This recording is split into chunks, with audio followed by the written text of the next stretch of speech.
Hi there, I'm Mark. You're watching the Android Authority channel.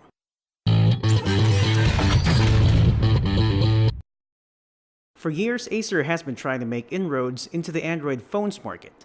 Early this year, the world-famous maker of laptops and netbooks released into the Asian and European markets its mid-range dual-core Android phone, the Acer Liquid E1. Will this be the phone that finally brings Acer into the same league as bigwigs like Samsung and HTC? Sit back, watch the rest of this video, and find out.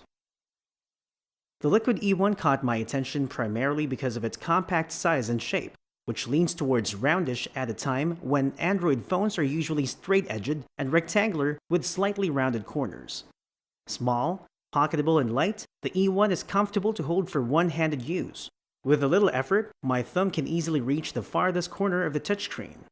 The touch panel is surrounded by a hard plastic frame. At the top side, sandwiched between the frame and touch panel edge, is the phone's speaker grill.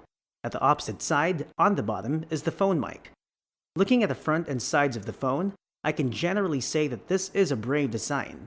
Yet, I also personally feel that the phone may benefit more, aesthetically, without the plastic frame. Let's take a look at the back. It's actually pretty, but I find it a little bit overcrowded. The round grills at the top and bottom are for the stereo loudspeakers. Acer wants us to know for sure that this phone's sound system uses DTS technology, which is another way of saying you can expect audio to be awesome. This part here, obviously, is the camera lens and flash, with a small microphone hole to the right. And down here is the metallic Acer logo, embossed right in the middle of what seems to be a hyperbola of dimpled dots. To Acer's credit, this back plate is removable and feels very sturdy. To Acer's discredit, however, the backplate in my unit came with a perfectly fitting backplate, which no longer snapped tightly onto place after just a few removals. The NFC chip is embedded onto the back cover's underside. There's a slot for a standard mini SIM and for micro SD card expansion for up to 32GB more storage. Another plus point for this phone is the removable lithium-ion 1760 mAh battery. This has enough juice to power the phone for about 8 to 12 hours of moderate use. Now let's turn our attention to the screen and display. This is not an HD phone. It only has QHD resolution, or 960 by 540 pixels on a 4.5-inch IPS LCD screen, which practically gives it an effective pixel density of 245 ppi, so you can expect the display to be crisp and sharp enough to be pleasant.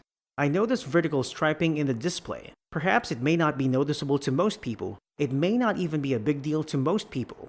But for a sophisticated and die-hard Android fan with a trained eye, this could be a big turnoff. The good news, however, is that the phone's display lives up to its Liquid name in terms of snappiness and fluidity. The touchscreen is responsive enough, and scrolling through home screens is smooth enough.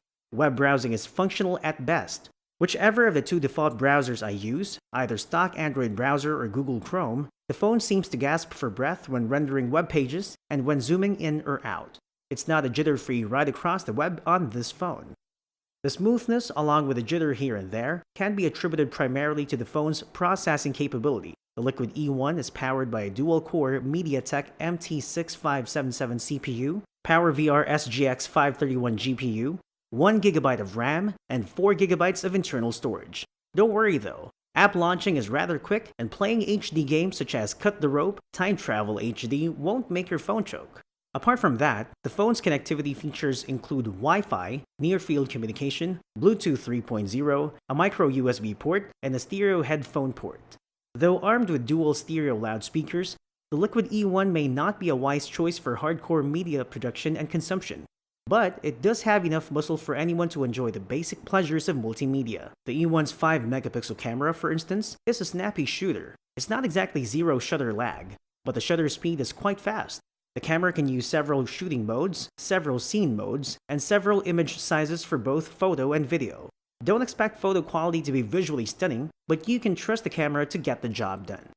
I tried playing HD and full HD videos on the E1, and the phone was able to play them, but not without some noticeable lag or pixelation or screen artifacts. Standard definition videos, though, play back smoothly.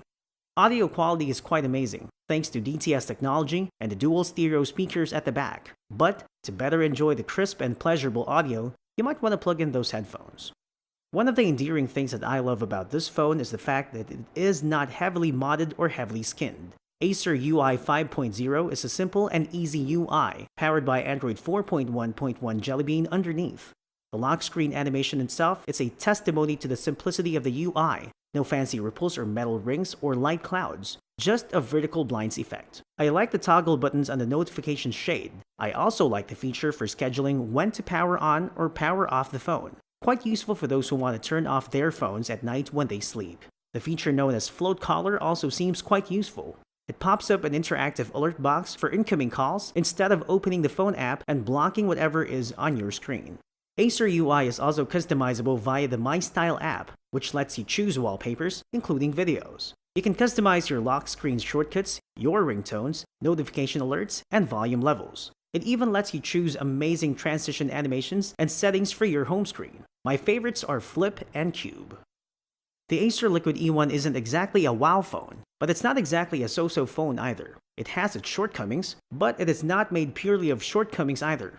As a mid-range phone, it does the job well enough for me to give it a pat on the back. It has good looks, a sturdy design, a fairly fast hardware configuration, coupled with software and UI complementing the phone's hardware muscle, and all the basics for enjoying multimedia. Yet, the flip side of all this is that the Liquid E1 will never satisfy anyone who yearns for more Android power and more smartphone performance.